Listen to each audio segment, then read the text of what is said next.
కేవలం 2022 సంవత్సరంలో 7 లక్షల ఫైనాన్షియల్స్ యాన్యువల్ ఇన్కమ్ ఉన్న శోధా కన్స్ట్రక్షన్స్ కు తెలంగాణ రాష్ట్రంలో కాంగ్రెస్ ప్రభుత్వం వచ్చిన తర్వాత ఇవాళకి 3 కాంట్రాక్టులు, అమృత్ టెండర్ 1137 కోట్ల కాంట్రాక్టు, సింగరేణిది సుమారు 150 కోట్ల మైనింగ్ కాంట్రాక్టు, ఆ తర్వాత దిండి లిఫ్ట్ ఇరిగేషన్ 365 కోట్ల కాంట్రాక్టు కేవలం 7 లక్షల ఫైనాన్షియల్స్ ఉన్న కంపెనీకి మాత్రం అంత పెద్ద కాంట్రాక్ట్లు ఎందుకు వచ్చినాయంటే అది సీఎం రేవంత్ బావమర్ది కంపెనీ కాబట్టి శోధా కన్స్ట్రక్షన్స్.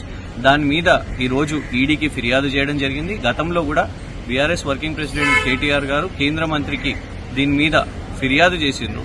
కానీ ఇవాళకి కూడా మరి కేంద్రంలో ఉన్న బీజేపీ ఎందుకు విచారణ చేపడతలేదని, కేవలం ఇది ఒకటే కాదు, కేఎల్ఎస్ఆర్ ఇన్ఫ్రాటెక్ అనే సంస్థ గతంలో రేవంత్ గారు పీసీసీ ప్రెసిడెంట్ గా కాంగ్రెస్ ఎంపీగా ఉన్నప్పుడు ఏ కారు అయితే ఉపయోగించుకున్నారో అది కేఎల్ఎస్ఆర్ ఇన్ఫ్రాటెక్ సంబంధించిన కారు. ఆ కారు కంపెనీ పేరు మీద రిజిస్టర్ అయి ఉన్నది. ఇవాళ ఆ కంపెనీకి కూడా 3 కాంట్రాక్టులు కట్టబెట్టడం జరిగింది.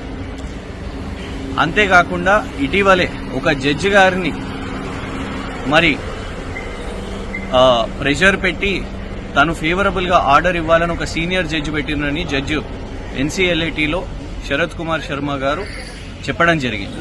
దానికి సంబంధించిన కేసు కూడా ఇదే కేఎల్ఎస్ఆర్ ఇన్ఫ్రాటెక్. మరి ఈ కేఎల్ఎస్ఆర్ ఇన్ఫ్రాటెక్ కి రేవంత్ గారికి ఏం సంబంధం ఉన్నది, వాటి ఫైనాన్షియల్స్ మీద వీళ్లకు వస్తున్న కాంట్రాక్టుల మీద విచారణ చేపట్టాలని ఇవాళ ఆధారాలతో సహా ఇక్కడ ఢిల్లీలో ఉన్న ఈడీ ఆఫీసులో ఫిర్యాదు చేయడం జరిగింది.